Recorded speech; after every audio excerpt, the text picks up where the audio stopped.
Hello दोस्तों, स्वागत है आपका मेरे चैनल मैजिकल आयुर्वेदा में।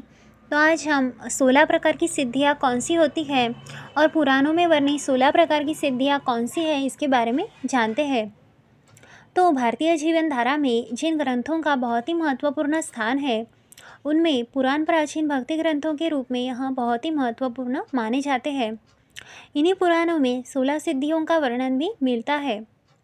सनातन धर्म संबंधी आख्यान ग्रंथ है, जिनमें संसार ऋषियों राजाओं के वृत्तांत आदि वर्णित है, वही पुराण कहलाते हैं।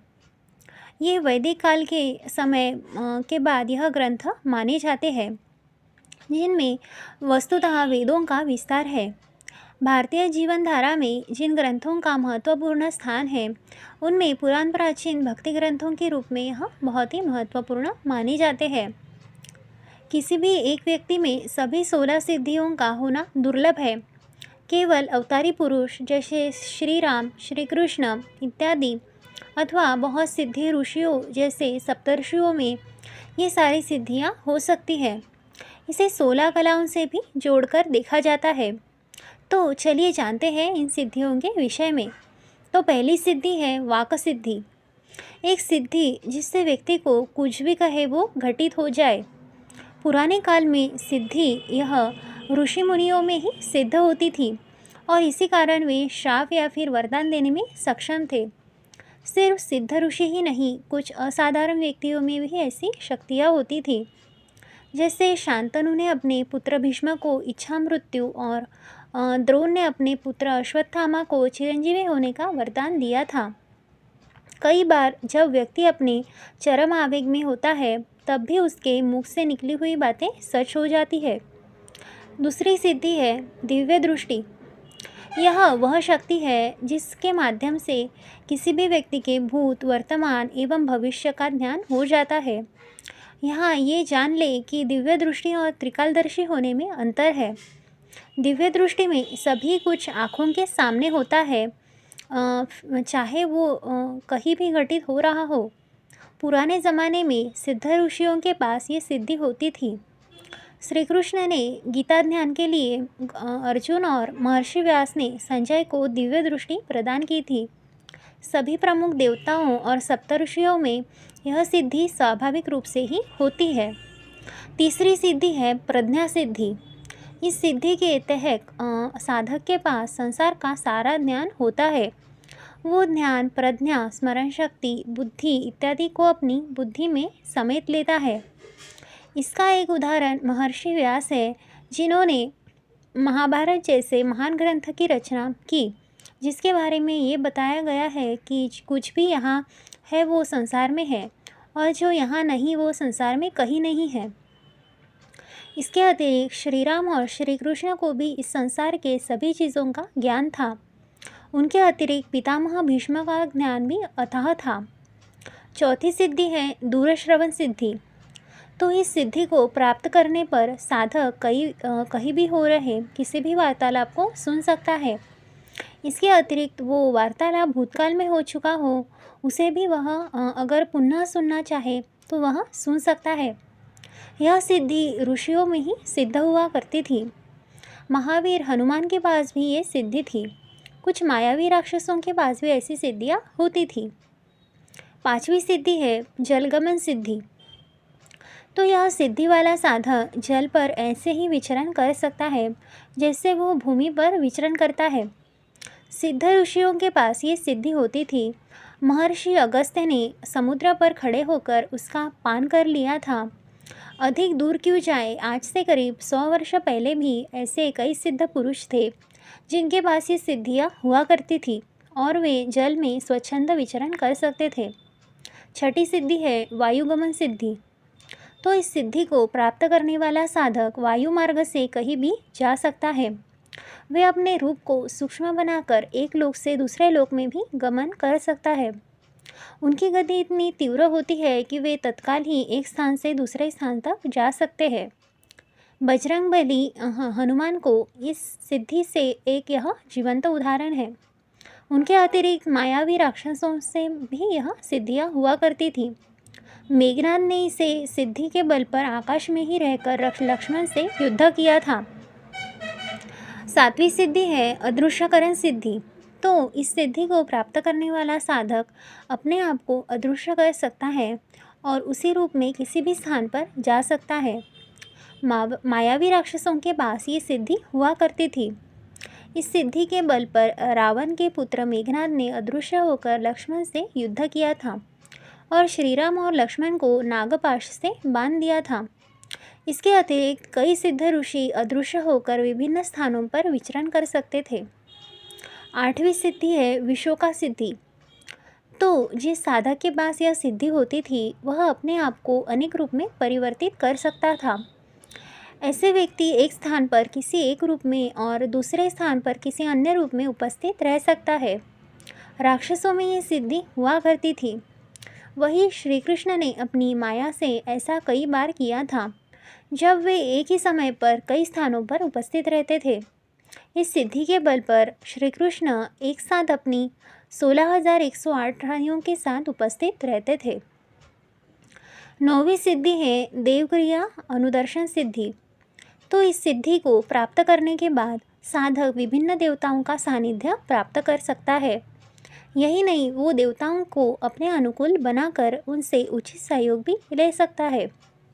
हमारे पुराणों में कई महान ऋषि ऐसे हुए हैं जो अपनी इच्छा अनुसार देवताओं से मिल सकते हैं, जिससे दुर्वासा, भृगु, वशिष्ठ ऐसे कई ऋषि हैं। इसके उदाहरण हैं। 10वीं सिद्धि है कायाकल्प सिद्धि। तो कायाकल्प यानी शरीर परिवर्तन। इस सिद्धि को पूर्ण रूप से प्राप्त करने के बाद कभी भी व्यक्ति बूढ़ा नहीं होता है। यदि उसका शरीर रुद्ध एवं जर्जर भी है तभी भी इस व्यक्ति यह सिद्धि के बल पर वह पुनः अपने आप को युवा बना सकता है। ऐसे कई ऋषि थे जिन्होंने अपने रुद्ध आयु को छोड़कर यौवन को पुनः प्राप्त किया था। ऐसे ऋषि हैं जो अजर है, अर्थात जिन पर बुढ़ापे का कोई भी प्रभाव नहीं पड़ता। 11वीं सिद्धि है सम्मोहन सिद्धि। तो ये बहुत ही प्रसिद्ध सिद्धि है जिससे साधक किसी को भी अपने अनुकूल कर सकता है और उनसे जो चाहे करवा सकता है। मनुष्य तो मनुष्य, इस सिद्धि को प्राप्त साधक पशु पक्षियों को भी अपने अनुकूल कर सकता है। इसे वशीकरण विद्या भी कहते हैं। रावण वशीकरण विद्या में माहिर था। माना जाता है कि नाग जाति के लोगों में स्वाभाविक रूप से सम्मोहन की सिद्धि होती है। यहाँ तक कि आधुनिक काल में भी ऐसे कई सिद्ध पुरुष हुए हैं जो किसी को भी सम्मोहित कर सकते थे। 12वीं सिद्धि है गुरुत्व सिद्धि। तो गुरुत्व सिद्धि प्राप्त होने पर मनुष्य गरिमावान हो जाता है। प्राचीन काल में गुरु का पद अत्यंत महान माना जाता था। यहाँ तक कि ये कहा गया था कि गुरुर्ब्रह्मा गुरुर्विष्णु गुरुर्देवो महेश्वरा, यानी गुरु ही ब्रह्मा, विष्णु एवं शंकर के समान है। देवताओं के गुरु बृहस्पति और दैत्यों के गुरु शुक्राचार्य को सर्वश्रेष्ठ गुरु के रूप में मान्यता प्राप्त है।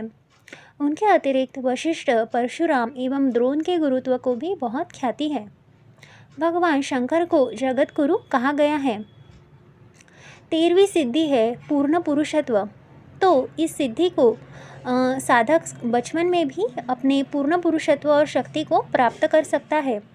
श्री राम और श्री कृष्ण में ये सिद्धि बाल्यकाल से ही विद्यमान थी। इसी सिद्धि के बल पर श्री कृष्ण ने ही बचपन में ही पूतना, भौमासुर इत्यादि कई दैत्यों का वध कर दिया था। 16 वर्ष की आयु में उन्होंने चाणूर, मुष्टिक एवं कंस जैसे महावीरों का भी वध किया था। पांडवों में भीम के पास यह सिद्धि थी।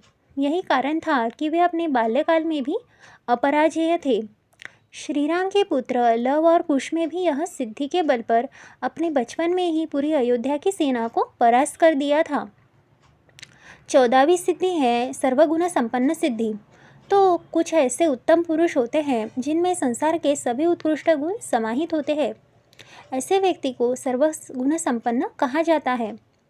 श्री राम इसके सबसे प्रमुख उदाहरण हैं। संसार में ऐसा कोई भी उत्तम गुण नहीं था जो उनमें ना हो, इसीलिए श्री राम को पुरुषोत्तम भी कहा जाता है। कई ऐसी स्त्रियां भी हैं जिनमें ये सिद्धि थी। सीता एवं द्रौपदी ऐसी स्त्रियां थीं जो सर्वगुण संपन्न थीं। इस सिद्धि को प्राप्त करने के बाद साधक की प्रसिद्धि पूरे विश्व में फैल जाती है और वो अपने गुणों का प्रयोग लोक कल्याण के लिए करते थे। 15वीं सिद्धि है इच्छा मृत्यु सिद्धि। तो इस सिद्धि को प्राप्त साधक अपनी इच्छा अनुसार अपनी मृत्यु का चुनाव कर सकता था, अर्थात उनकी इच्छा के बिना स्वयं काल भी उन्हें छू नहीं सकता था। यही नहीं, वो अपनी इच्छा के अनुसार एक शरीर को त्याग कर दूसरा शरीर धारण कर सकते थे। इच्छा मृत्यु की सिद्धि प्राप्त व्यक्तियों में सबसे प्रसिद्ध पितामह भीष्म है। उन्हें अपने पिता शांतनु से इच्छा मृत्यु का वरदान मिला था। वे वैसे ही है जैसे एक अजेय योद्धा थे और उनकी इच्छा मृत्यु की सिद्धि के कारण उनकी मृत्यु और पराजय असंभव थी। यही कारण था कि श्री कृष्ण ने युधिष्ठिर को स्वयं पितामह से उनकी मृत्यु का उपाय पूछने को कहा। जब अर्जुन ने उन्हें अपने बाणों की शैया पर बांध दिया था, तब अपनी इसी सिद्धि के बल पर भीष्म युद्ध के पश्चात भी उसी शरशैया पर 58 दिनों तक जीवित रहे थे। उसके बाद जब भगवान सूर्यनारायण उत्तरायण को आए, तब भीष्म ने अपनी इच्छा अनुसार अपने शरीर का त्याग कर दिया। 16वीं और अंतिम सिद्धि है कि वो है अनुर्मी सिद्धि।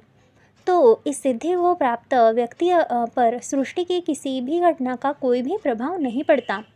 ऐसा व्यक्ति भूख प्यास सुख दुख सर्दी गर्मी भावना दुर्भावना इत्यादि से परे होता है। उसके लिए जीवन एवं मृत्यु समान ही होती है और संसार के सभी योनि के जीव उसके लिए समान ही होते हैं। जो सिद्ध पुरुष ईश्वर का वास्तविक स्वरूप जान लेते हैं, वो स्वाभाविक रूप से इस सिद्धि को प्राप्त कर लेते हैं। श्री कृष्ण ने भी गीता में अर्जुन को इस ज्ञान का देने के लिए यहाँ प्रयास किया था। तो अगर जानकारी अच्छी लगी हो तो हमारे चैनल को ज़रूर सब्सक्राइब करें। मिलते हैं नेक्स्ट वीडियो में, तब तक के लिए धन्यवाद।